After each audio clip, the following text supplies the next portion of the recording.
Sother. Tim? Fish tacos. Baja fish tacos. Yeah, let's go. Yeah. Baja gives it a little bit more of a fine line. Yes. Baja means we're going to deep fry this guy. Yes. Yeah. Which I think is I've had non-deep fried fish tacos before and really enjoyed them.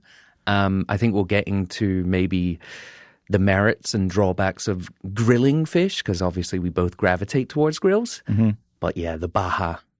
Initial thoughts. Love it.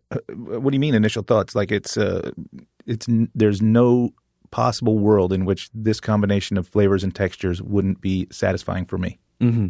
Like Baja fish tacos are excellent.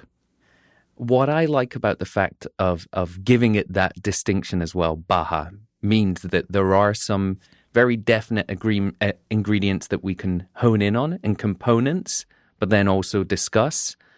Whereas some other times we've left it a little open-ended, right? Like burgers, for example. There were so many different ways we could go with that. I mean, so too with this, to be honest, right?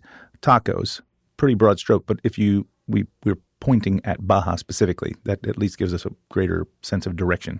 Yeah, I think so. And areas where we can customize things, areas where we'll keep it classic, personal or professional associations with this dish. I don't think I've ever worked anywhere where I sold specifically fish tacos, or even more specifically Baja fish tacos. I used to run a seafood counter, and on Thursdays we would do a fried fish sandwich, but vastly different than this. So I don't have any professional handling of this dish, but man, this is a dish I love. And, you and I both, for different reasons, travel out to California all the time, and especially in Southern California, this is the thing to get. Yeah, this is going to be a big nod to our friends over there in San Diego today. You know it. Yeah. Yeah, I think so as well. Definitely never worked anywhere where I've cooked this professionally. Have had the occasional instance of making it at home. Definitely something I'm always going to be tempted to order as well, though. You know what I mean? And well, the great thing about them is they're usually relatively small. So you don't have to feel guilty that I had a whole dinner of Baja fish tacos. You can be like, give me 2 of those to start, and then I'll have some other food, right? Yeah. They can be a little dalliance. It is, yeah, definitely. I think it's maybe a little bit more filling than some other taco preparations that we like, where you might be tempted to go like 5 or more, depends on your appetite. Mm-hmm. One thing to note up top here, though. Obviously, we've covered deep fried fish in batter before. Fish and chips. That was our fish and chips episode. We're very, conscious of that, and this is not just going to be a smaller serving of our fish and chips episode. You know what I mean? Mm-hmm. These are going to be unique, and wow, I've come up with some, I've done some digging and found some stuff that's definitely news to me and a different approach to the batter and some of the processes. Okay, so cool. Excited to get into that. Yeah, I've got a few things that I change up on the batter as well, specifically for fish tacos. Mm-hmm. One I think will be kind of a surprise, but we'll see. We'll see when we get there. One thing that is cool, though, is like everywhere you look, they are like beer battered fish. Mm-hmm. This has always been a part of it. There's always been the cooking with booze in this dish, which is great. Shall we kick off with some origins, or shall we get into some origins now, or anything? Actually, give me your elevator pitch before we do. Yeah. I wrote down here in my notes here, a fish taco is a warm corn tortilla. I think that's important, by the way. Filled with simply prepared fried fish with a bright, crunchy, acidic accompaniment that celebrates the freshness of both the seafood and the tortilla. I think the tortilla is really maybe the lost leader here. Mm-hmm. And I want to talk about that more as we get there. Yeah. But that's my one-liner on the fish taco, the Baja fish taco. The Baja fish taco. But the origin story, again, sometimes I know it, and sometimes I actively try not to see it because I know you're going to dive into it, and I like to be surprised on air. Mm-hmm. But this one, you can't get around. Like I think I'm going to be just nodding along because I know a lot of what you're about to say. But I'm excited to hear it anyway, in more depth, because I definitely still skirted it. Yeah, and definitely, and also that might also afford us some areas where you can add or fill in things that I might have missed out. We shall see. The story begins in the late 1950s to early 1960s. Not in San Diego, but in Ensenada, in Mexico, in Baja California. Mm-hmm. For those less familiar with sort of maps and geography and whatnot, especially if you're not based here in the US or North America, this is going to be that wonderful peninsular strip of land that comes south of California that's, I think it is still attached to Mexico by a strip of land, but it's kind of more in contact with California and the US. Ensenada there being sort of the central north part of that territory.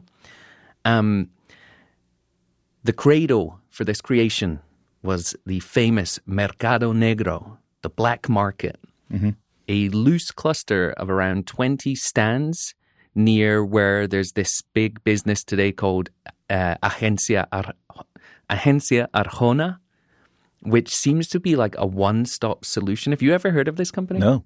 So it seems to be a one-stop solution for anything related to fish, and whether you're like fishermen or they do the fishing, the selling of fish, the distribution. So they're this one massive conglomerate, I think, now. Okay.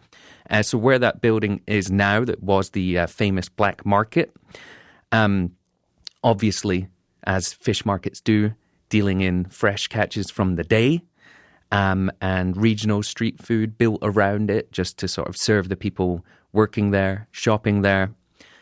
Originally, the tacos served there were much more meat-leaning. Okay. Fish didn't work its way into the equation until a little bit later. It seems odd. Yeah. You got all this fish laying around. Make me a steak taco. It is really strange. But that's just because I think people hadn't thought to do this preparation yet. Sure. This was also the cradle of another famous dish called caldo de siete mares. Stew Seven Seas? Stew of the Seven Seas. Okay, yeah. Yeah. I'm brushing up on my Spanish. And so locals remember someone, and this is a name that's widely reported, Mario El Bachigualato. Many locals point to Mario as being the first modern fish taco stand. Okay.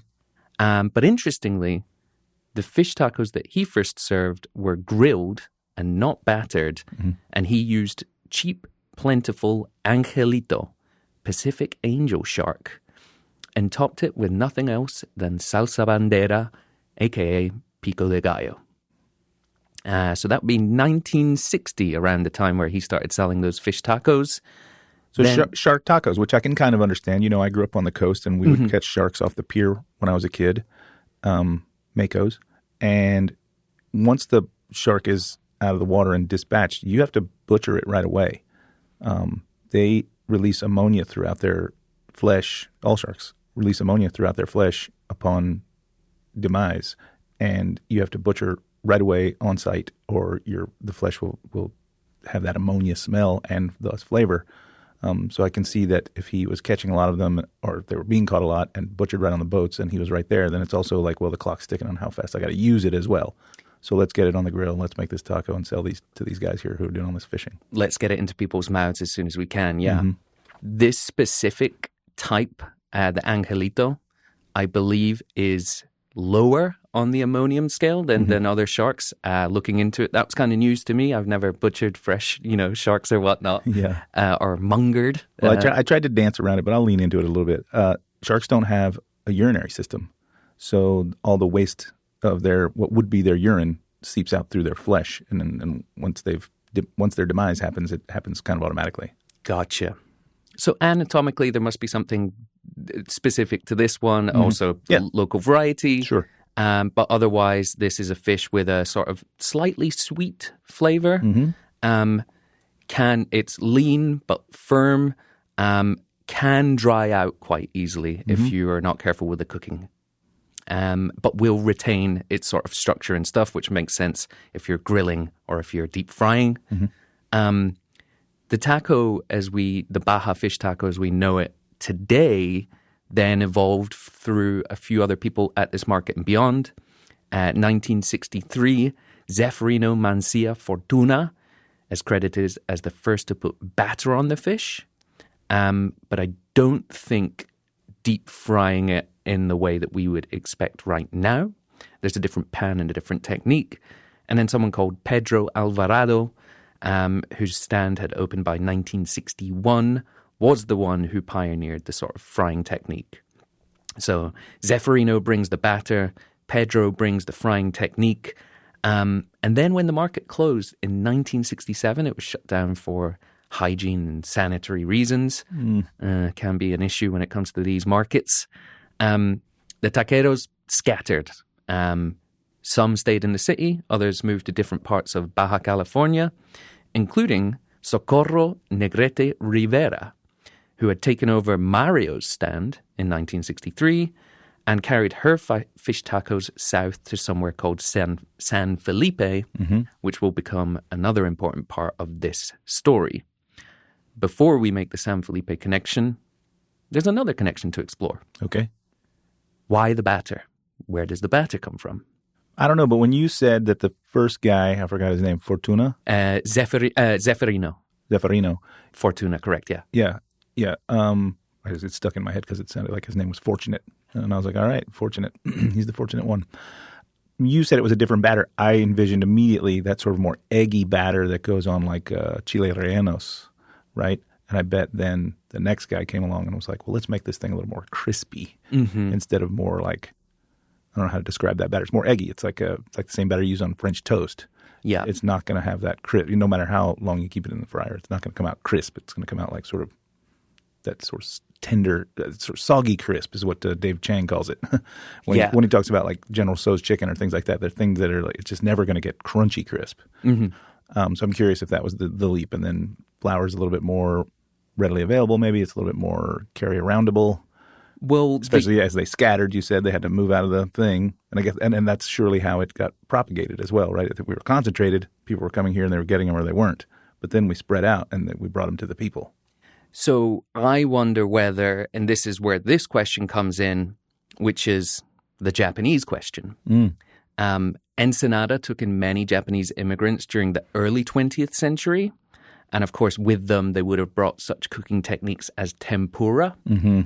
So I wonder whether, and I don't know what Zeferino Fortuna's batter was, I wonder whether that was an evolution of that soggy, crispy batter that you talked about, inspired by some tempura techniques to bring the crispiness to this, probably because they thought as well, as we explored in the fish and chips episode, you're steaming the fish inside, so you have more control over the cooking and less chance of overcooking it, especially if it's that shark. Right.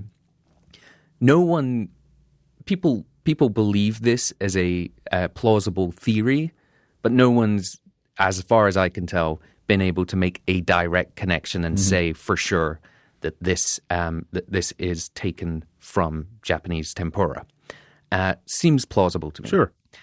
Everybody was there. Yeah. We're going to, look over each other's shoulders. We're going to look at each other's paper. Exactly. I'm cheating. Everyone's copying each other. I'm cheating off your paper. So San Felipe, that place further southeast of Ensenada that I mentioned earlier, in the early 1970s, someone called Ralph Rubio, a San Diego... This is the story that I couldn't avoid. It's popped up everywhere I looked. Yeah. And they do a pretty good job of marketing it. Oh, I'm sure. A San Diego state student visits San Felipe during spring break and discovers fish tacos. Most likely that stand that was taken there earlier, or one of the stands at least that was taken there earlier that we mentioned, and describes this like loving tacos already, but not having fish tacos, and especially in this style in San Diego. It describes this break where breakfast, lunch, and dinner, that's all he was having. He loved it. He met a chef called Carlos, who he convinced to give him his recipe. Can't find the last name of Carlos. There's a little video on Ralph's, or on Rubio's, as we'll discover, website, documenting this. And again, shows a little photo of this like napkin with the batter, and it's like flour and mustard powder and garlic. Can't remember whether I saw eggs or not. Beer for sure. Gets the recipe, goes back to San Diego, and in 1983 opened the first Rubio's in Mission Bay in San Diego, selling what he billed as the original fish taco. the chain grew to roughly 200 locations. Wow. And turned the fish taco into a SoCal staple. Wow. Are there still 200 locations today? That was at its peak. They are thriving and alive. They're still going, exist, yeah. But to the point of 200, I don't know whether they're still that's strong. Still doing that. San Diego kicks in some more though, and this isn't just a sort of give or a take part of the relationship towards the dish. Also codifies a few things. It locked in a double rather than single corn tortilla, always corn as you mentioned. The shredded green cabbage that we now expect, you mentioned crispy greens, repollo or repollo as they call it in Spanish, that supplants any use of lettuce, which could become soggy. The mandatory lime, they're using pico de gallo, same as salsa bandera, as far as I can tell, just a different name. Yep. And above all, introduced the crema, a mixture of mayo and sour cream, and oftentimes people putting a little bit of chipotle in there as well. Sure. And then everyone's serving it with, and I'm sure this is the same for everyone, wherever you get them, serving it with limes. So the Ensenada original, Angelito shark, single corn tortilla, cabbage, thin crema. They were doing the crema at some points, salsa bandera, and lime. San Diego shifts from that angel shark to more pollock, cod, mild whitefish that are common. Doubles the tortilla. Same with the cabbage, but it's a non-negotiable. We can lock that one in. Yeah. Adds a bit of chipotle to the sauce. Pico de gallo, lime, good to go. That is the spread of the... It's a nice conversation, I think. Yeah, I mean, what I understood also is this character, Rubio, he was down there because he was on a surfing trip. He was a young man in college, avid surfer, would travel down to do that, fell in love with this thing, brought it back to where he lived. Yeah. Yeah, I think he could be surfing during spring break. Yeah, of course. Yeah. So those are our origins. And I think from there, this thing spreads, right? We will look into our culinary luminaries now.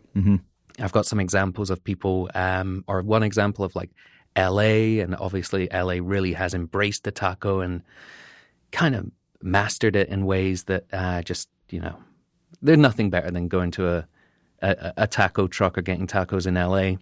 Funnily enough, one of the best fish taco experiences I've had in LA is that the mariscos, where they do the ones that are kind of like ceviche or kind of cured and raw and incredible. But those are on like the crispy, those are more like tostadas. Yeah.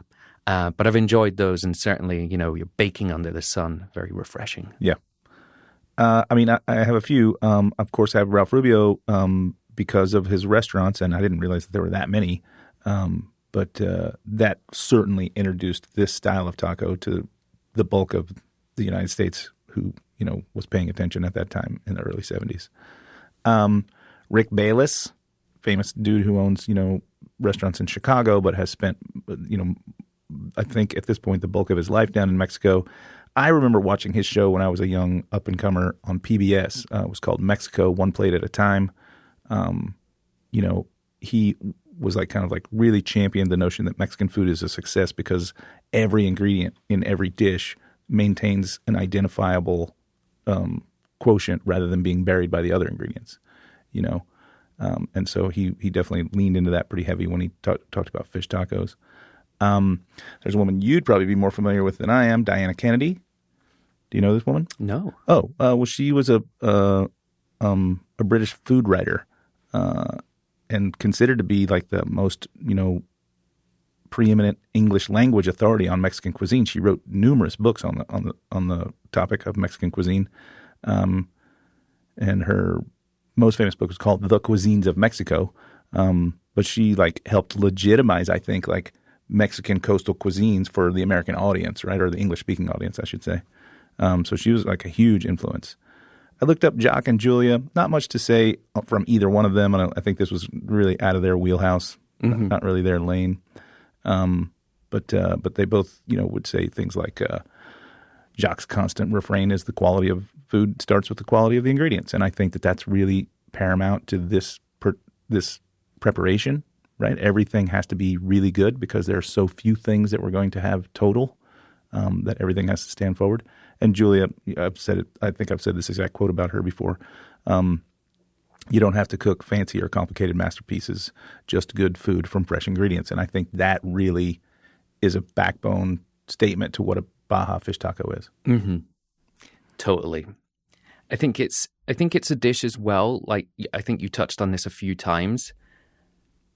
They're tacos being pretty small delivery vehicles. Mm-hmm. Everything really needs to earn its place Mm-hmm. and needs to be of the highest quality. Otherwise, there's nowhere for it to hide, right? So you have this real estate, dilemma.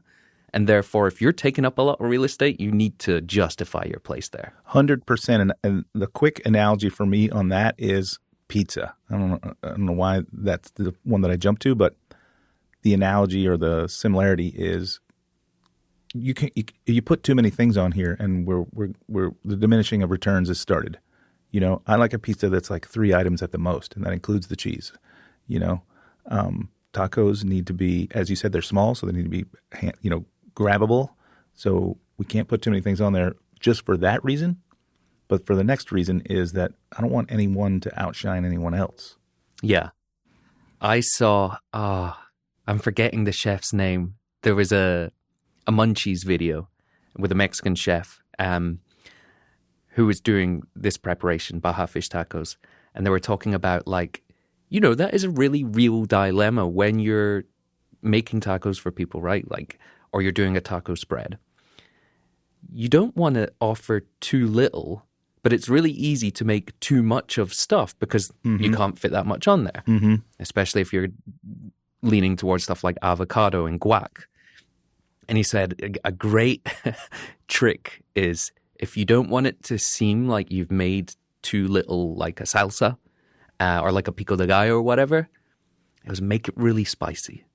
That way, you only make a small amount, and the first person who tastes it goes, "Oh, that's hot!" Scares the other people off, so everyone are just adding a little bit, so it'll never look like. So you won't have made too much, but you've still made very little. And also that kind of backs up the notion of what we were talking about here as well. The build is important. So I want all the things that we put in this thing to be sort of maximum flavor. Because, again, I don't want to have a lot of anything. The largest thing is going to be the fish. The corn tortilla is super important.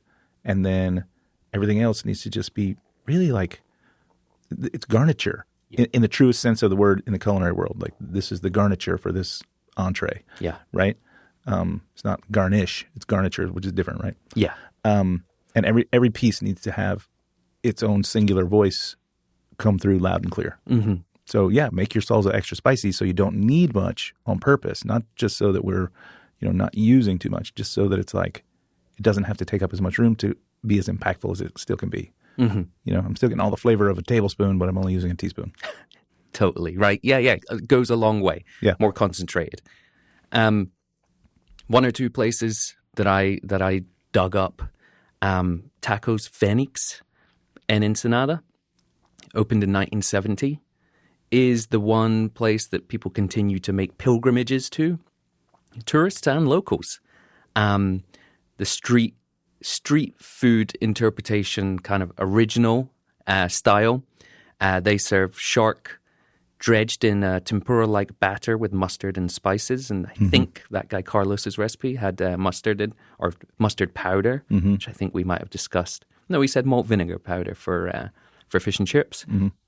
It's fried in lard on a stainless steel comal, which is a new pan for me. Oh, really? Yeah. Yeah, comal is just the pan that you see people heating up tortillas on. It's kind of like ever so slightly sort of domed, so the tortillas kind of sit around it. Mm-hmm. Fried twice, too. The first to cook the fish, the second to get the texture. Mm-hmm.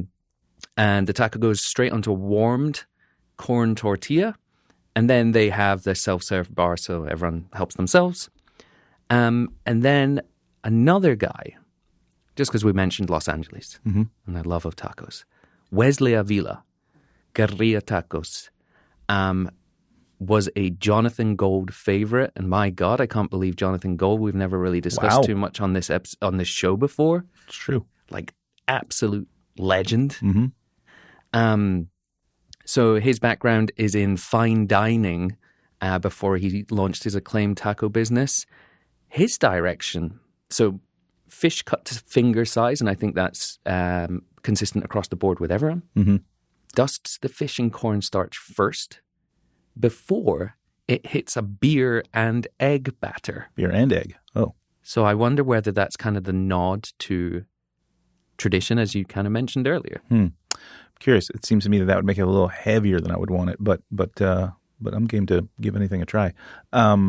And yeah, when we talk about prep, we'll talk about they need to be finger size and frankly slightly smaller than you think, because don't forget they're going to get battered and fried. They're going to be bigger later. Yeah. You know, it's like you think about a scotched egg and you're like, well, egg's only this big. And then you're like, well, you got to put a layer of sausage around it. So then it's this big. And then you got to put it in a flour, egg, breadcrumb situation. So now it's as big as a baseball, right? Then it's not just egg sized.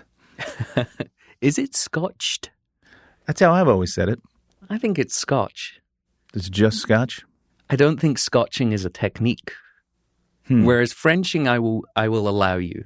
But we've certainly seen places that take it to that level, right? Have you not had this? Do you remember the scotched olives that they had at the Nomad? I mean, just because one bar might be doing something wrong in the US, I might be wrong on this one too. But it doesn't surprise me to hear you say scotched. I've always said scotch. Well, but that you doesn't... put this on the internet and we'll get the right answer. Exactly. If you don't know the answer to something, put the wrong answer on the internet. So yeah, that's in Los Angeles, and yeah, so that's the sort of forerunners there, and of course people can go to Rubio's if they want, up and down California, and head to that original one in San Diego. So you've mentioned it twice, and I thought I was going to come in with this sneaky thing with the mustard, but I will say the mustard. You've said powder twice now. I've made this in the past at my own home, just using pretty standard yellow mustard in my batter. Not enough to really change the texture, but enough to add like that sort of sharpness of mustard and also the color, which always is low on my totem pole, as you know. But there is a golden yellow hue to fish taco batter that isn't there in standard fried fish / fish and chips batter, right? And that's where it's coming from. I think my instinct for this, and I guess I just assumed mustard powder because my mind was already going in this direction, was because I want to have as much control as I can over the relationship between liquid and dry ingredients. So if something doesn't need to be a liquid and it can be a dry ingredient, sure, I'll opt for that control. But the mustard powder doesn't involve the vinegar that's in the mustard, right? So maybe you could change that by adding some citric acid or, you know, that. Or that malt vinegar powder that we bought for our fish and chips. And then finally, color. Your old friend turmeric. Yeah. Let's jack it up. You don't want to reach in for the saffron on this one? Well, this is the final thing on the eggs, though. So I was like, okay, maybe eggs are being included for color. Oh, yeah. I've heard that before. But then I think on the occasions or in the instances where I've seen people include eggs in their fish and chip batter, it's generally just egg white, and that was purportedly for crispness. Sure. Maybe you whip them a little bit first before you fold them into the batter. Yeah. To create like that matrix so that they could become crispier. But we've got some other techniques that we will get into and we will remind you and maybe evolve from ours. But a couple of approaches there, you know. Are we frying in lard on a comal, or are we double frying in a Dutch oven where we're controlling the temperature? You know, are you letting people garnish themselves, or do you have a specific build? I'm interested to hear your take on that one. And yeah, what makes the sauce the Baja fish taco? We will get a lot closer to finding out very soon. But before we do, yeah, let's take a quick break. All right. Today's non-negotiables are brought to you by El Acabo Raicilla. When harvest is done and workers gather to raise a glass to their combined labor, that's where you'll find El Acabo Raicilla, crafted for shared celebrations. All right, Sother. Mm-hmm. We're back. Time for the non-negotiables. But before we dive into them, we did not answer. It's originally a prince's or a pauper's dish. I mean, I think the stories that you told dictate pretty outright that this was, a dish of the people. This is a pauper's dish. This is, the guys and ladies working the boats and bringing in the fishes probably at, the craziest of hours in the morning. And this was sustenance food. Again, a simple list that we're about to go over on the non-negotiables. Pretty simply prepared. Yeah, this is a pauper's dish that has been elevated over and over and over. There are certain dishes, I was going to say cuisines. I think that's too broad and too not fair. There are certain dishes that I have absolutely no interest in trying the fine dining interpretation of. And tacos is one of them. You know what I mean? Sure. Like I've had very expensive tacos here in New York when someone else was picking up the check. Yeah, and smart man. And enjoyed it, but like it's not something I want to be precious about. It's something I want to fill my soul as much as my stomach. Yeah, it's finger food. It's a little less. Just that alone makes it a little less, formal. And there's an opportunity for it to be a bit messy. Like similarly, I'm not looking for the fine dining version of pizza. Exactly. This is food for the people. We can elevate aspects of it, but we don't have to make it. We don't have to exalt it. I like when people with fine dining backgrounds turn their attention to things like this, but not in a fine dining setting, if that makes sense. Right. Another one I'll put up there is curry. Leave it alone. Yeah. And we can't wait for us to get into curry. Don't know where the booze comes into that one. Maybe that's a drinking with food episode. So they're non-negotiables, though. Hit me with your number one. Fish. Gotta have some nice, fresh, firm fish. I didn't realize that shark seemed to keep coming up as the original. So let's find some shark. What was interesting, too, like looking into it, this was more shark in general, that it was more native to like the Gulf of Mexico, the complete other coast. Yep. But angel shark continues to be the one in Ensenada, apparently. And then pollock or cod up north. And then the other one. I could see like mahi-mahi. That's the one I was going to mention. Yeah. I've talk about mahi-mahi. That's a pretty new fish for me. Don't think I've had too much experience with it. Oh, it's beautiful. We used to catch them in the Gulf of Mexico where I grew up. Firm, semi-oily, whitish, darker than white. It's not as white as like a cod or a pollock, nor as flaky. So it's a little bit more meaty. That's where that oily part comes in. Really long, beautiful fillets. Really fun fish to catch. They've got sort of a bottled, domed head and a really long, sleek body, and they swim real fast and real strong. Delicious, sweet meat. It's not like amberjack. It's certainly not anything close to like a mackerel, king mackerel, which we caught all the time in the Gulf of Mexico. It's a pretty clean, relatively sweet, but a little higher oil content, firm white fish. And I think pretty sustainable as well. Yeah, they grow quite fast. They grow and quite fast large and in numbers, and they can get very, very big. Yeah. So those are the options. I think just some of the non-negotiables when it comes to that as well. That cut into the finger strip sizes, as you mentioned, and make sure you're pin boning or removing all bones as well, please. Yeah, once we go to the effort of batter frying a fish, we want to make sure that we're as boneless as possible, because it's now inside of a shell that you've created. So there's no way to pick around it or work around it once it's on the plate for eating. Yeah, that's an easy, surefire way to ruin an otherwise delicious bite. First one from me then. It's going to have to be the corn tortilla. Yes, that was my next one as well. I think it is as important as the fish on this one. In fact, I think we could truly, really break it down and stop here. Fish and corn tortillas. I think fried fish and corn tortillas. I think if you're, that's always, we're not gonna stop. That's going to be our third one.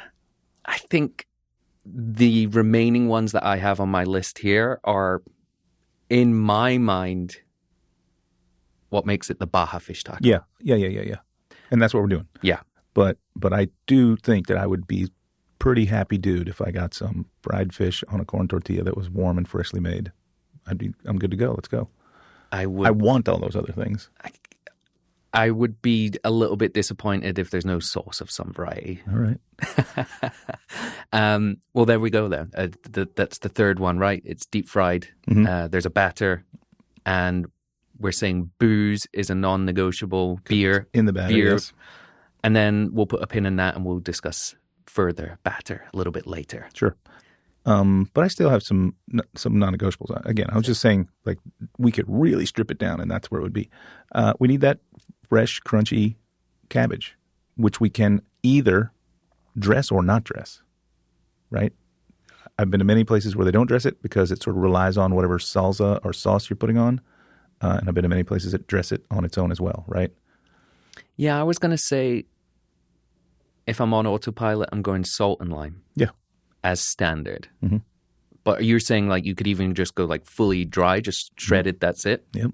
Interesting. Okay. Well, the cabbage is the non-negotiable. What you do with it after is your call. Mm-hmm. Next one for me, this is the San Diego codification, the white sauce. Yeah, we got to have the crema. The crema. Mayonnaise, sour cream, thinned either with a little water, a little milk, sometimes tinted with chipotle. I like the Tabasco chipotle. Oh, yeah. Just a couple of drops of that in there too. Sure. This is the one element I think San Diego kind of made mandatory. So in honor of that sort of dual origins, I'm saying it's a non-negotiable. Okay. Next one for you. I've only got two left. I'm going to go with fresh cilantro. Okay. I need it. I know that it's a problem for a lot of people who have that gene or whatever, but I don't have that and I need it. Me neither, and I'm so happy. Yeah. Yeah. It's not the worst thing in the world. Like, I'm colorblind, whatever. But I think I have the opposite gene. Not only do I not have a problem with cilantro, I love it.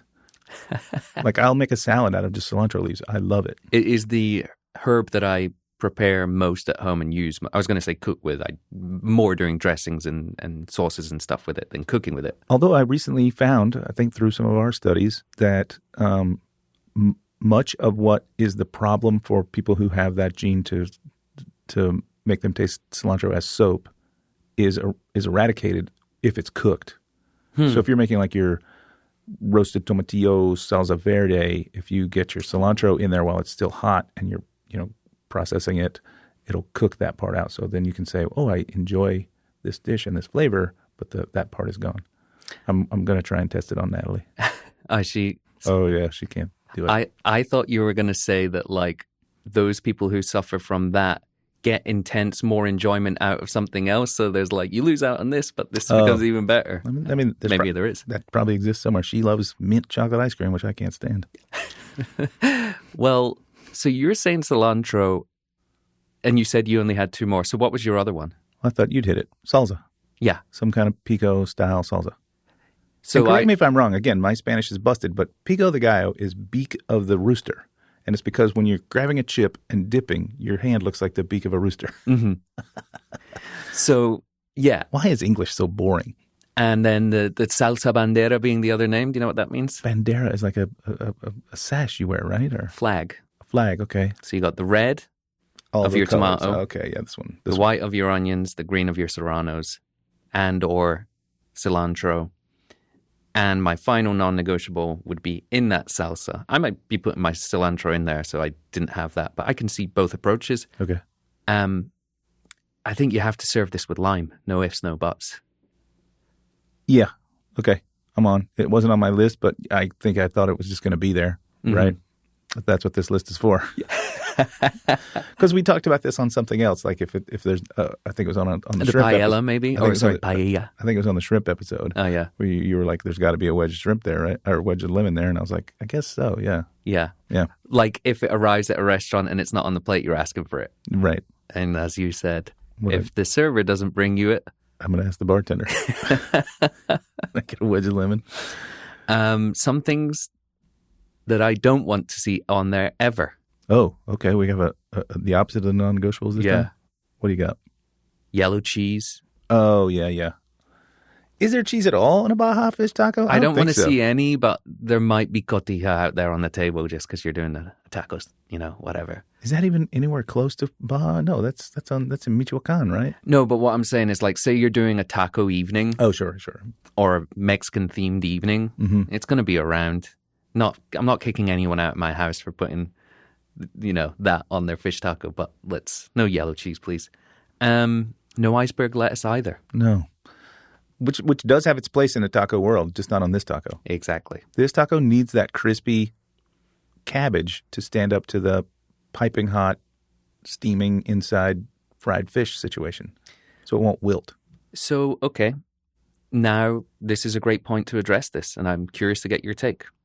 We've just listed all of the things that are going to be in this one bite, right? Mm-hmm. This small single serving piece. Yeah. What order are you building them in?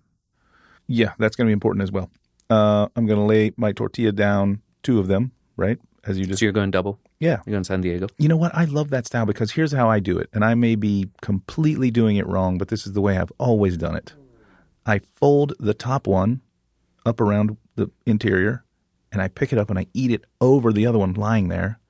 And then tacos this size, by the way, are what, 4 bites maybe? Yeah, max, yeah. So I'm eating those 4 bites, and whatever detritus falls lands on the other one, and then I have this sort of like second bonus taco. Yeah. Well, and like, look, this is the thing too. We mentioned it. You're always probably going to put more on there than needs to be, so you're going to get some of that cabbage falling out and whatever. Little cabbage, little drips of sauce and crema, little pieces of fish that break off as you're pinching and chewing, and yeah. So you're going double tortilla. Double tortilla. Then I think I'm going to probably put a spoon of this Crema. sort of on the tortilla. Lay my fish on top of that. On top of that, I'm going to go with whatever salsa we come up with, and then the cabbage and the herbs on top of that. So the very top of it, from top down, cilantro, cabbage, salsa, fish, crema, tortilla. Mm-hmm. Tortilla, second one. I think the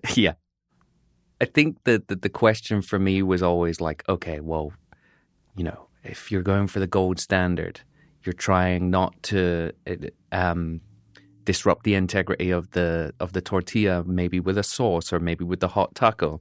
You're trying to maintain the crisp of the taco. So I was trying to get too much in my mind being like, what is the perfect build? And these things you're eating so soon after cooking them, and it's 4 bites. Mm-hmm. There's really not too much of an issue there. But we're looking for structural integrity. Yeah. I think I would say, like, if I was doing a single tortilla, then I might go with the cabbage first. And the cabbage is kind of like buffer zone, the buffer between the tortilla and the taco. And then I'll go sauces on top of that. Yeah. Should we talk about making the tortillas? Yes. Do you have a tortilla press, Tim, in your home? I do not. I know thought what? you were familiar with that. No.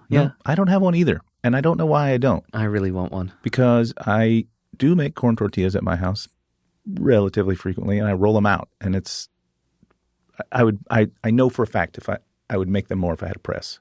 So I looked it up for the listener and for you. Webstaurant, which is a place that I shop because of the restaurants and the bars, sells a tortilla press that's a 7.5 inch, which is plenty big enough for this size of tortilla. $17. So I'm getting us one. Nice. For sure, I'm getting us one. And you know what? Mm-hmm. Because I know you're pretty strict when it comes to you don't want anything that only serves one purpose in your kitchen. These are good for making like carpaccio. That's exactly what I was going to say. Or especially if you're sticking in the fish realm, making really, like raw, beautiful stuff for ceviche, things like that. Mm-hmm. Yeah, tuna carpaccio, beautiful. Mm-hmm. Yeah. So, yeah, I'm sure everyone's seen those videos on Instagram, as we all have too. It's a lot of fun. So making the corn tortillas, I'll give it a little science, then you give us some technique. Okay, you're going to talk about the word I can't pronounce? Nixtamalization. That's it. Yes. Nixtamalization. Yes. Okay, yes, I got it. This process is what determines what is a real corn tortilla versus just ground corn, right? Roughly, we believe 3,500 years old. Developed in Mesoamerica. Dried corn is simmered and then steeped for 8 to 12 hours in water that has been mixed with calcium hydroxide, otherwise known as slaked lime, Right. known as cal in Spanish, creating an alkaline bath with a pH of around 11 to 12. The treated corn is nixtamal. It is ground and mixed to become masa. Why this matters, what it achieves. Raw ground corn will not form a cohesive dough. Right. It'll crumble. It'll crumble. Not that this is the most glutinous thing in the world or whatever, right? But the calcium acts as a kind of cross-linker between the proteins and starches in the corn. It's what turns it into a masa, right? A dough. The alkali also frees up something called niacin, vitamin B3, that is otherwise unavailable in corn. The lime adds calcium, and apparently cultures that used and adopted corn without nixtamalizing it got pellagra, and the ones that used lime did not. So there are health benefits to this, there are preventative benefits, but also finally just the flavor and the smell. What is pellagra? So that vitamin B3, it's a deficiency of vitamin B3. And it's famously characterized by, it's a nutritional disease, right? Famously characterized by 4 Ds: dermatitis, diarrhea, dementia, and eventually death. Wow. Yeah, pretty serious stuff. So cultures that centered around corn that didn't nixtamalize denied themselves access to vitamin B. Yeah. And it caused pellagra, which could do all this to you. 4 Ds. Wow. Yeah. Wow. So pretty serious. Which then always makes me go back to, you said 3,000 years ago. They didn't know what they were doing? They're just soaking the corn in this liquid and we don't know what happened, but it happened. Listen, I have considered this. I've sat there watching videos on YouTube of Mexican communities making these, traditionally massive vats of stuff and considered exactly the same thing. Like, how did that happen? How did we come up with this? Yeah. As human beings? That's for our next show. Well, my understanding of nixtamalization is that it's gelatinizing the starches to release soluble proteins, which create a sticky, pliable dough that can be shaped into tortillas without crumbling, and that's how you get your tortilla that's foldable.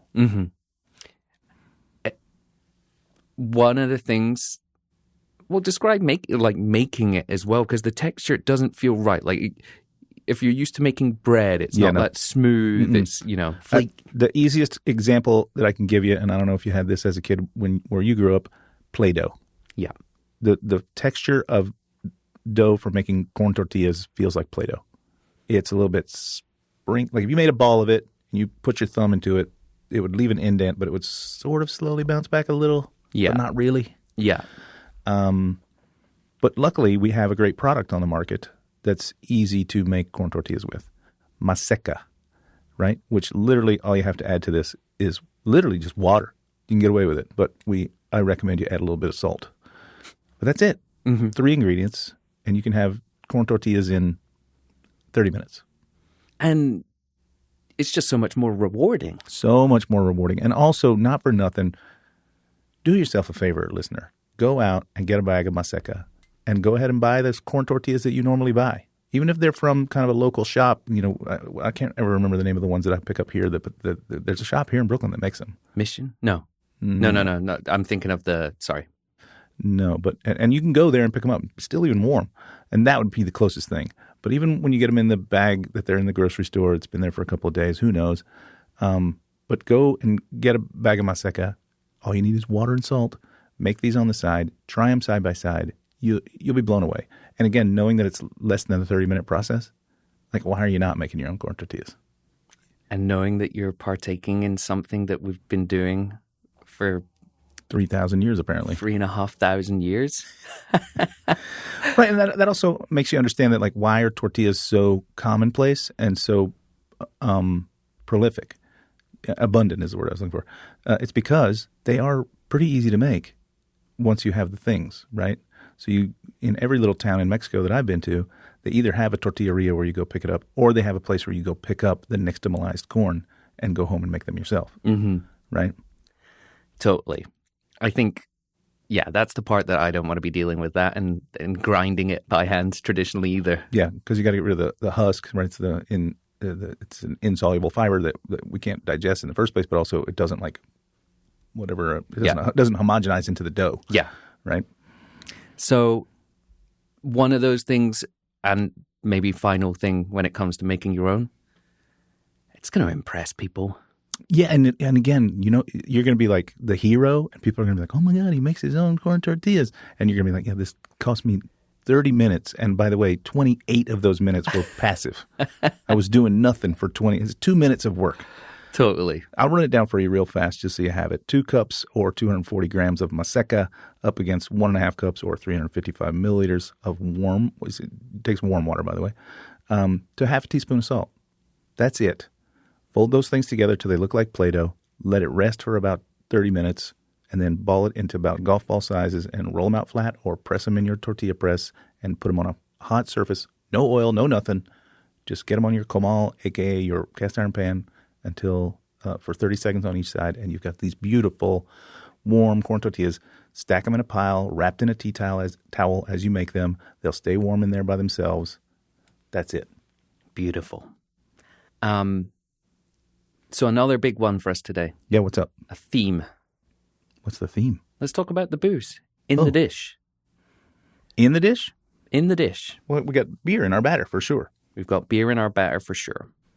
A couple of reminders, especially for those who haven't listened to our fish and chips episode, but it would make a great accompaniment to this one, or a great sequel if you haven't listened to that one already. You want your beer and your liquid components as cold as possible. Sure. We opted for vodka for that because it just helped all aspects of the process, but especially getting that sort of shatteringly crisp crust.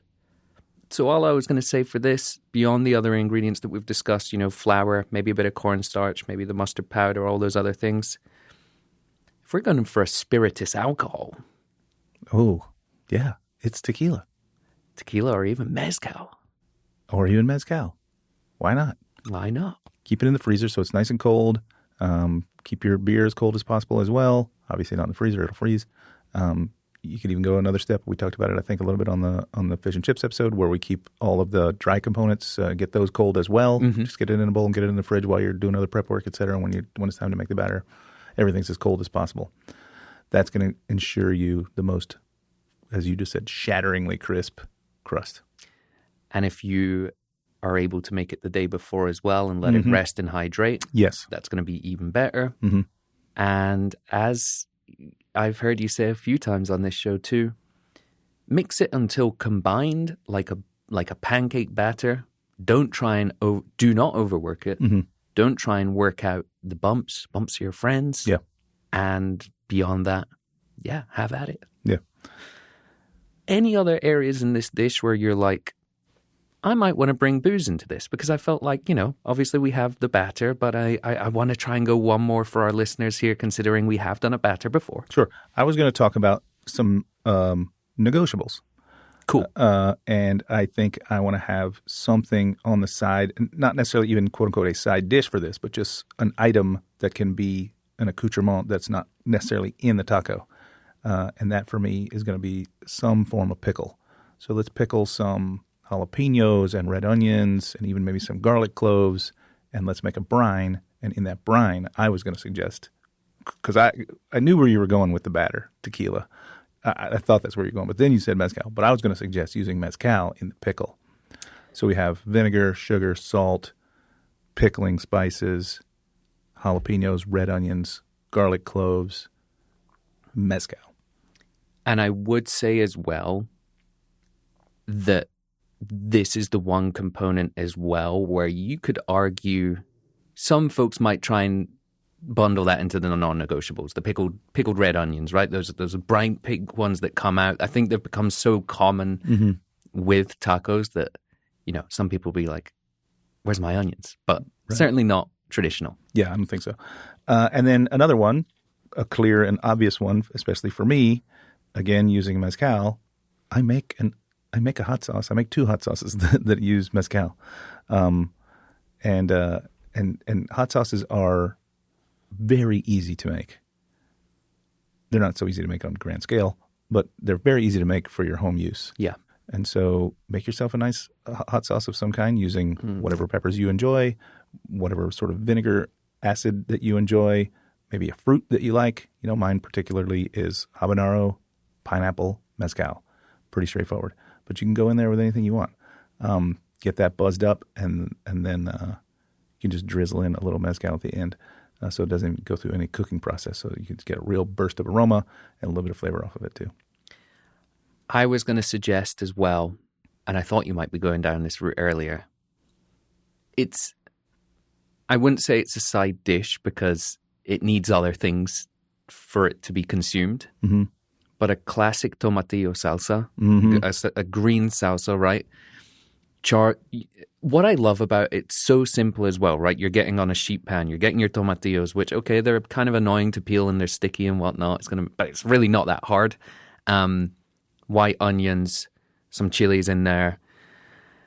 And I really like to char cloves of garlic. Some garlic, yeah. Throw them under the broiler, get them till they're like blackened on some spots, roll them around one time, do it a little more. That's it. Get it in the blender. With a lot of cilantro. And also, those cilantro stalks that you're not using for your garnish, they're going in there. They give us a bunch of flavor and a bunch of color too. People don't realize how useful those are. And at that point, and while it's warm, yeah, I'm gonna incorporate a bit of mezcal in there to marry with the smoke. That is something I kind of generally do anytime I make a tomatillo salsa. Me too. Yeah. I've even posted that on my Instagram in the not too distant past. I almost always at my house have both a green and a red salsa in my fridge that I make pretty much the same way. Red tomatoes, dried peppers that I reconstitute, lots of cilantro, onion, garlic for the red one, and then what you just described for the green one, because I just love those things. I have to have them. They're just around my apartment all the time. Love it. Well, Sother, those have been the non-negotiables.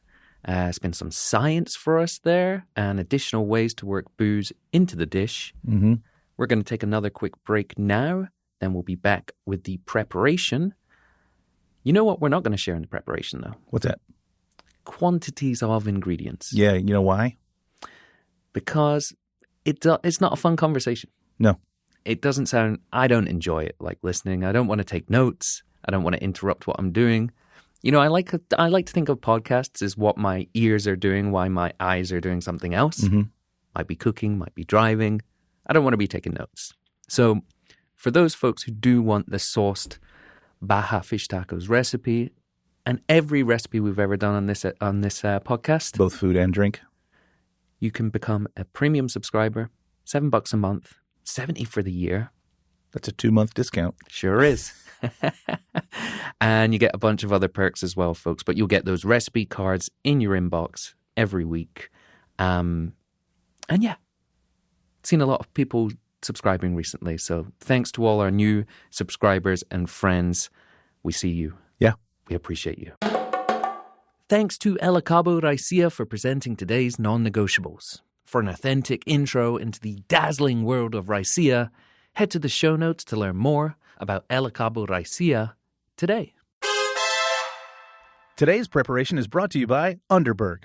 From heavy tasting menu to light feet home, that's Underberg. All right, Sother, we're back. I'm going to ask you to handle today's preparation. Ooh, I'm in. Yeah? All right, we're going to make our batter first. Again, hopefully maybe we made it yesterday. Again, we'll give you all those specs in our recipe cards, but it's going to be flour, cornstarch, lager beer. I think we're going with mezcal. Keep that in the freezer. Mustard. I think it needs to be actual mustard, yellow mustard, because I want that vinegar notion in there as well. If you've got that vinegar powder that we talked about before still hanging around in your house, and some dry mustard powder, use those instead. But it needs that little bit of tang, and it's going to bring a little kind of goldeny, yellowy hue to the final product. You've twisted my arm. Yeah. So get that one done. It's time to make your tortillas, or at least the dough. You can cook the tortillas literally nearly to order. Yeah. So let's make that dough that I just described a minute ago with maseca, water, and salt. That's all it takes. Get it to a Play-Doh consistency. Roll it out into, let it rest for 20 minutes so it hydrates. Roll it out into little ping pong ball sized balls. And press it with your tortilla press. $17. You can get one. Or roll them out with a rolling pin or a bottle, an empty wine bottle or whatever you got. Question for you. Mm-hmm. When I see people making these, they always have like little layers of like plastic. Mm-hmm. Yeah, that they stack them with. I think the most common technique is not for stacking them necessarily. They won't stick together. The most common technique, I think, is to take a. Are you talking about after they're cooked? Well, let's talk about the cooking too. Take a zip top bag and cut off 3 of the sides. So now you've got this sort of hinged situation, right?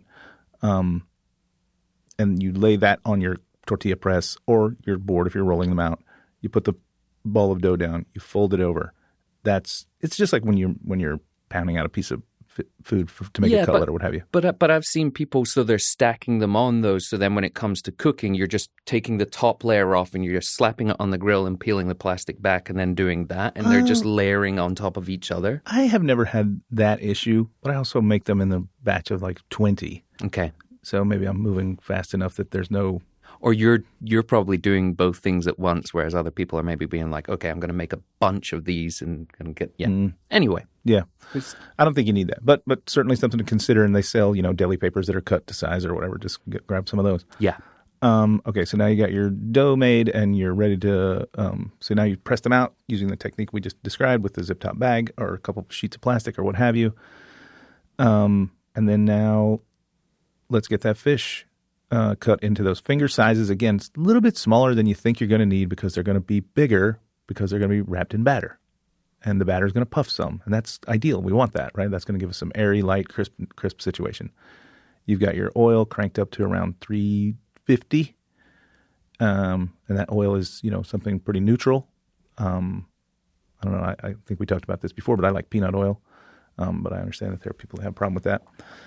So now we're going to dip the fish into the batter before then gently lowering it down into the oil so it doesn't fly apart until they're golden and crispy and starting to float. You can roll them around, that way they're browned all over because they'll have a part that's floating above. It's like donuts. You'll get that little yellow line all the way around the edge if you don't ever roll them over.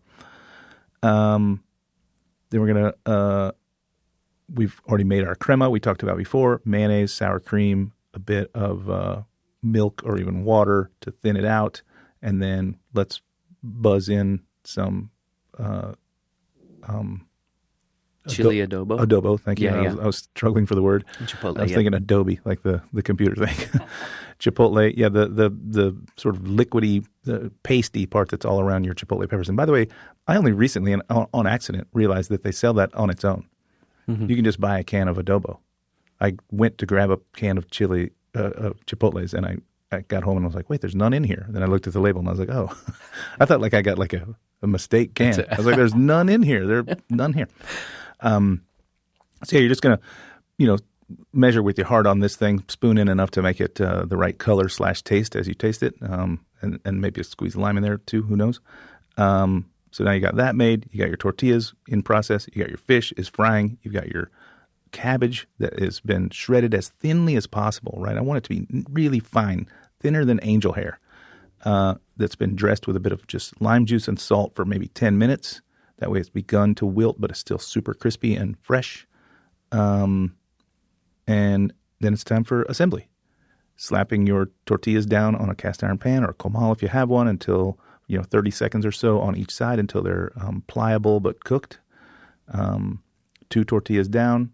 Bit of crema down, piece of fish right out of that oil. And when it comes out of that oil, of course, we're going to salt it.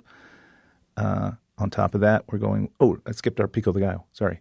Making a quick pico de gallo, or what's the new one I just learned? Salsa bandera. Bandera. I like that better. But again, I still argue that English is boring compared to other languages. So your salsa of the flag, which means it's got your red, green, and what's the other color? White. Oh, white. Red, green, and white, which is going to be tomato, cilantro, and onion. So now serrano or jalapeno as well. And of course, the pepper. Yeah. Okay, so there we go. Now it's assembly time. 2 tortillas down, crema down on that for me. Fish on top of that, salsa on top of that, cabbage on top of that, a couple of leaves of cilantro. Beautiful. We're out. Mm-hmm. Nice. Might switch a few of the orders for the things for myself, but for the build or for the process. The build, yeah. I think I might go. You said fish. Cabbage down. Well, no, that's if I'm going single tortilla, but I might go crema, fish, then cabbage, then sauce, then cilantro, because I want to get flavor with my first bite, and if the cabbage is the thing at the top of it. Mm-hmm. Cabbage doesn't have a bunch of flavor, especially when it's raw. And I probably would opt to dress, once I've sliced it real thin, bit of salt, bit of lime. Yeah. Nothing too crazy. That's what I said, yeah. Yeah. Cool. Well, that has been the preparation. Those have been some stunning sounding Baja fish tacos. Sother, it's time for us to take our final break of the day, and then we're going to be back with the booze. Well, we didn't talk about sides.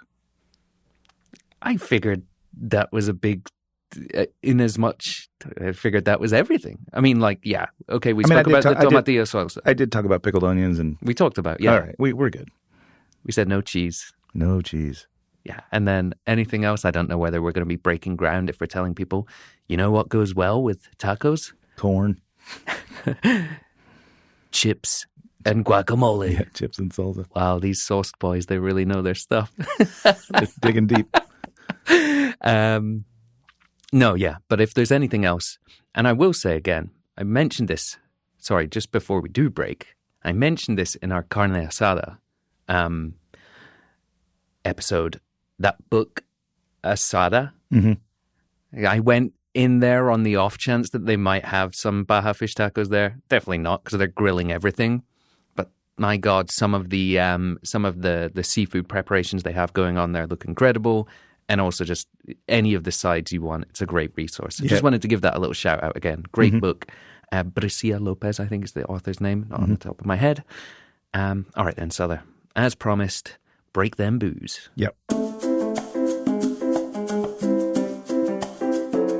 Thanks to Underberg for presenting today's preparation. When the pairing was bold and the plate was bigger. Head to the show notes to learn more about Underberg today. All right, Sother, we're back. Mm-hmm. It's time for my favorite segment of the show. Time to drink with food. Mm-hmm. The pairings. Yeah. You know what goes great with chips and guac? Tacos. An ice-cold Mexican lager. Yeah. Breaking ground again. Obvious no-brainer. I'm reaching for the crispest, coldest Pacifico. Victoria is a great Mexican beer that I like.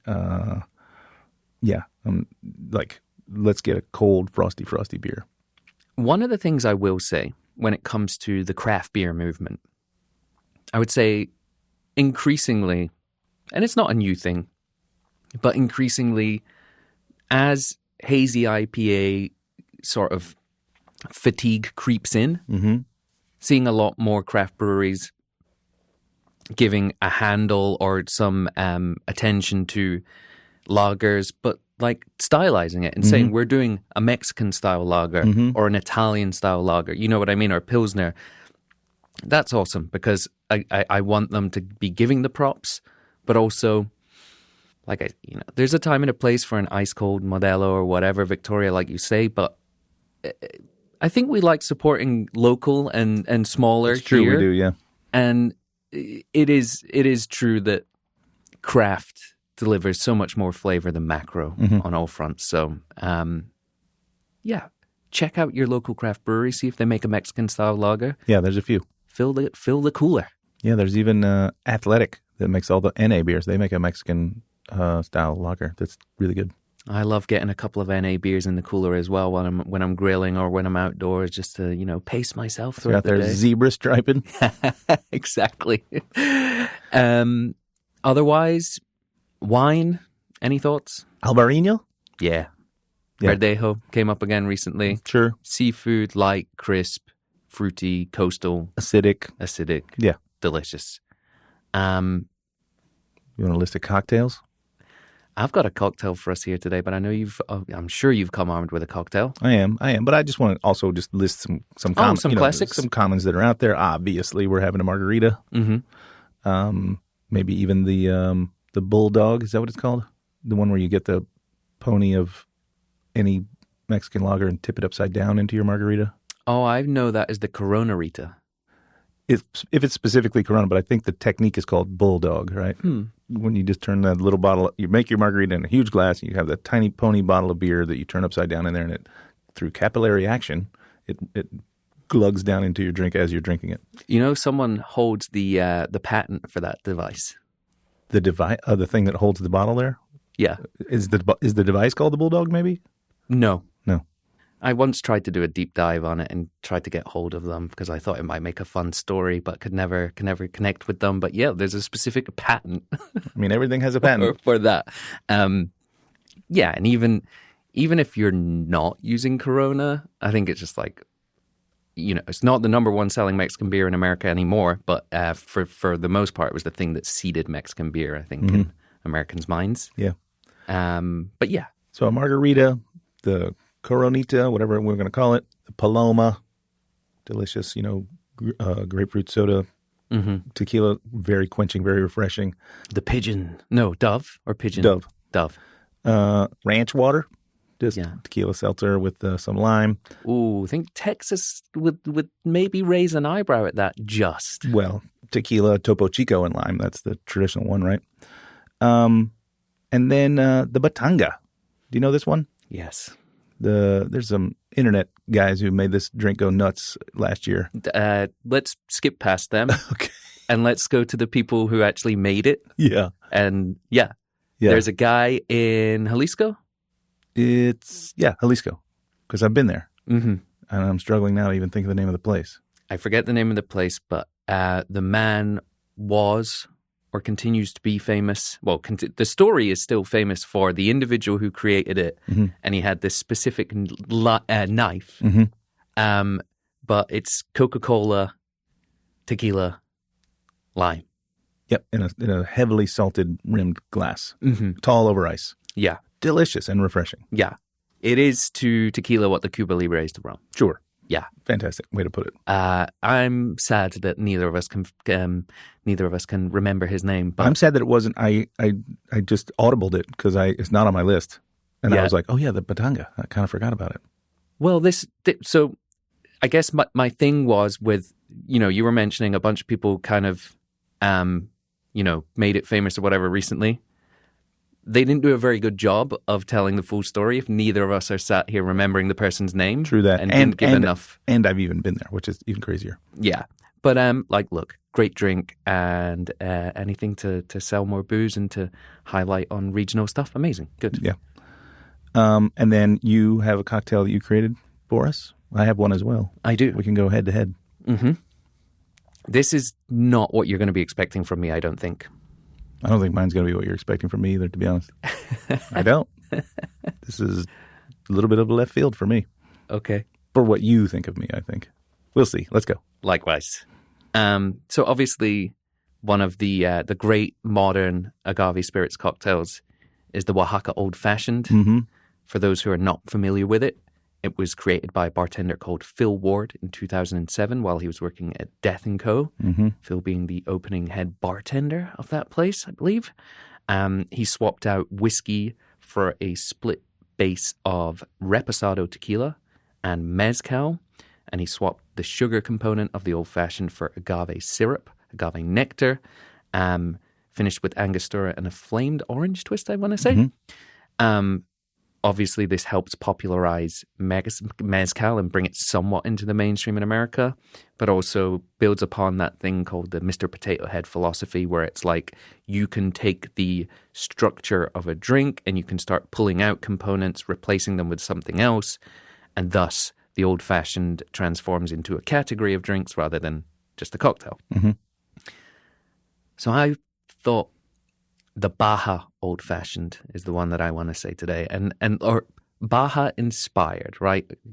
Some people have given Phil a hard time because he's not from Oaxaca and he's calling that drink. I think it was a nod to anything. Mm-hmm. Anyway, Baja inspired. So I just happened to be like looking for something in one of my cabinets upstairs and was reminded that I have this bottle of fish sauce Mm-hmm.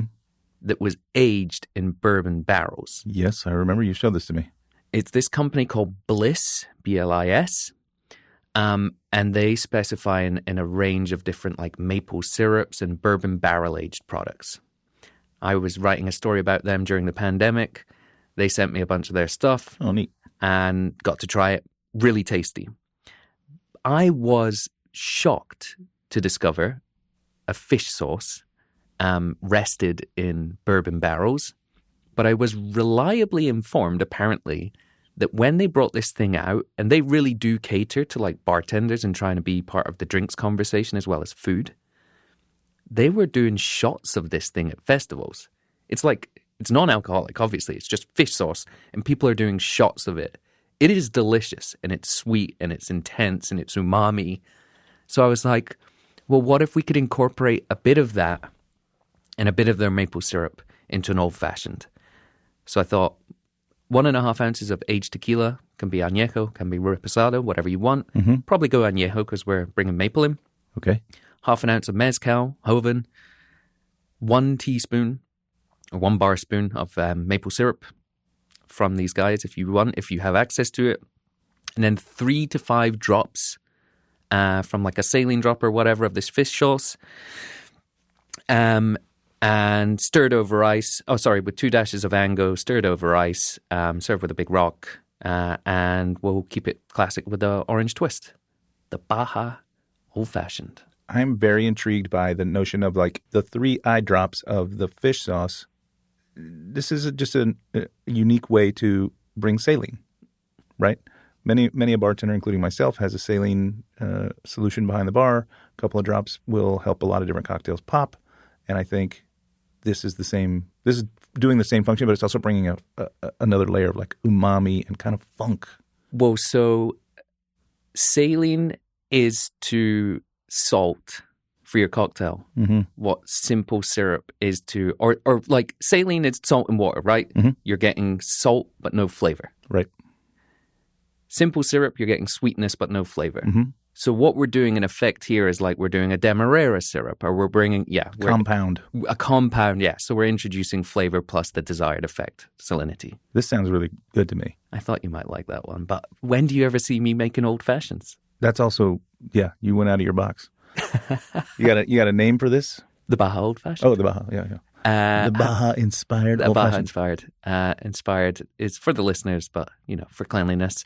Now, the listener can easily just use whatever fish sauce they have on hand, right? We don't have to get this one, but that'd be nice, certainly, right? And I'm sure that there's a layer of added complexity or what have you, but this can be made with the fish sauce that you have in your apartment right now or home. We don't all live in apartments. I would exercise some caution when it comes to if you're using just regular fish sauce. Like this thing is delicious, and it tones down the funk. Mm-hmm. And brings in other qualities. That's why I'm like, you can stretch it that far, whereas traditional fish sauce, yeah. But I could see it getting my toes in, and then I'd be like, well, maybe I need to order this stuff. Yeah. So tell me, how are you going outside of your box? Well, I think oftentimes when we talk about the dishes that we're doing here on the show, or just in general, I have a weird vision of where I'm at when I'm eating it. And I think I'm probably near the coast, and I'm probably near, if not entirely outside, in the sun. Totally agree. So I think for me, I'm going to make this drink here. I'm going to get some hibiscus syrup, right, which is just hibiscus flowers in a simple syrup. I can pull those out of there. And by the way, don't ditch those. You get your dried hibiscus flowers and then make a simple syrup using them. And then those are edible. And you can use them as a garnish, or you can crisp them up in a pan. Like, they're really delicious. Not a pan, sorry, in the air fryer. They're really delicious. Anyway, I'm going to make a hibiscus syrup. I'm going to use 3/4 of an ounce of that. This is a little bit tough if you're just making one, but if you're having a party, this is worth your time. I do a citrus blend of equal parts of lemon, lime, orange, and grapefruit. That is just a nod to my own personal youth and growing up. We had one of each of those trees in my yard when I was a kid, and that was a common thing that we would just make around my house. But equal parts. So 1 ounce of that. I'm going to go with 3/4 of an ounce of orgeat, but I'm making this orgeat out of pepitas to keep it, sort of grounded in the cuisine. And same steps involved in making orgeat, just using pepitas instead of almonds. And then I'm going to go with an añejo, which I think is reaching for me, given the build of this sounding a little bit sweet and flowery and floral and nutty. And then I'm going to either actually swizzle this or whip shake it and pile it full of pebble ice. And then I'm going to use a couple of those pumpkin seeds that I saved and maybe one of those hibiscus flowers that I saved to put on top as a garnish. And I call this guy Panic at Hibisco.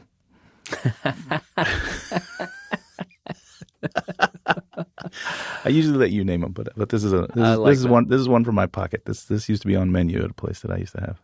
Well, what I love about that as well, and I haven't been to this place, I'm sure you have. One of the places that people say that's kind of transformative as a bar in Mexico. Is it in Jalisco or is it in Guadalajara? What is the bar? It's an agave bar. It is a disco. Para de Sufrir. Oh, I don't know it. Oh, so again, I've never been, but every bartender, when I had a show called Cocktail College, we would ask guests 5 questions at the end, like, if you could only drink at one last bar in your life, what would it be? Mm-hmm. Those that were very agave focused, not exclusively, but certainly those guys, everyone's like, I'm going to Mexico and I'm going to Para de Sufrir. Amazing. Which means stop suffering. Stop the suffering. Yeah. So I was curious. Well, we'll need to get down there ourselves. I think we're overdue for a trip. So let's stop the listeners' suffering right now. No, that's tongue in cheek. But I will say this: and what is someone missing out on if they never make this dish, or if they never try the authentic version at least once in their life? I think that Baja fish tacos are going to teach you some of the techniques that we talked about. They're going to teach you dough making and creation of tortillas. They're going to teach you knife skills for making your salsa, pico de gallo, what have you. But I think and of course making the batter and frying the fish. But I think what you're really going to take away here is the ability to cook with restraint, to eat with restraint. We're cooking with abandon. We're really going at it on these cooking techniques. But like the eating is restrained in the way that you're going to build this thing and the way you're going to eat it. Like we said, few and small amounts of ingredients that have impact and flavor so that you can pick them up and eat them.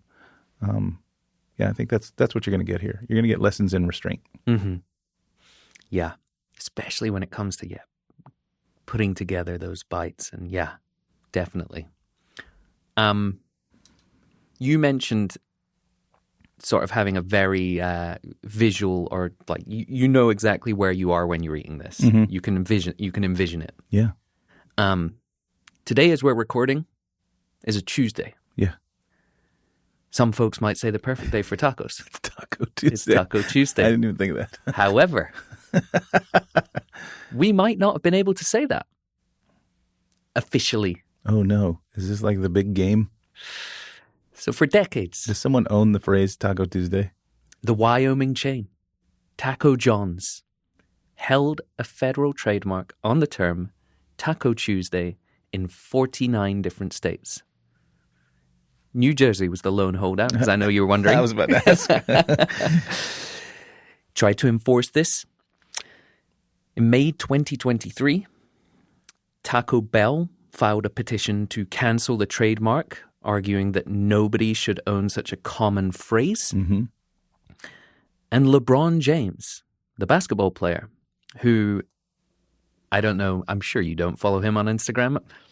LeBron James went through a big phase on Instagram where he would do Taco Tuesday, and he really got into it.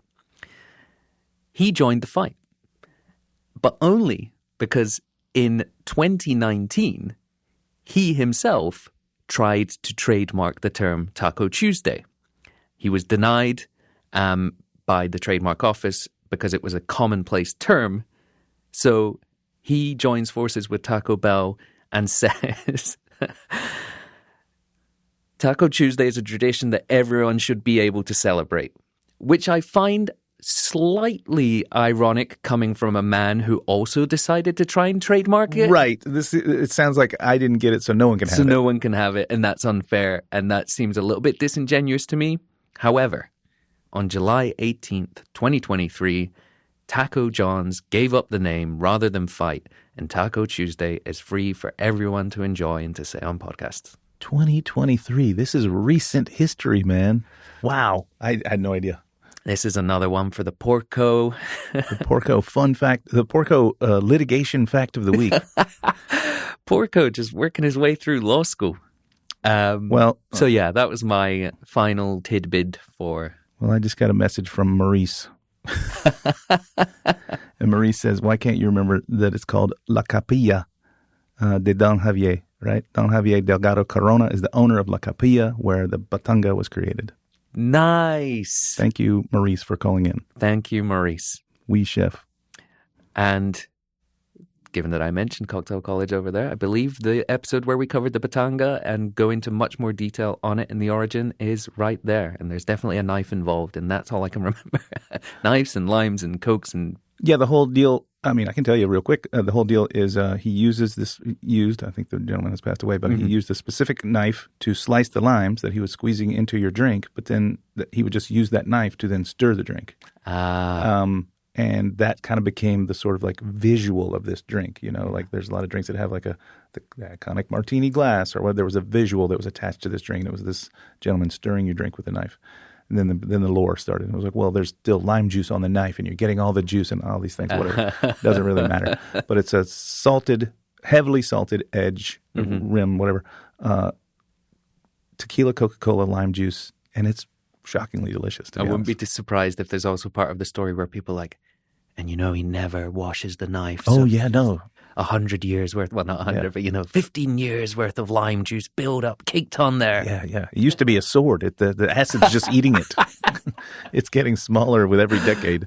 Oh, fantastic. Well, Sother, it is Tuesday, so I got to go out there and get myself some tacos. But before I can, time to put on the apron. Break out the shaker and the knife.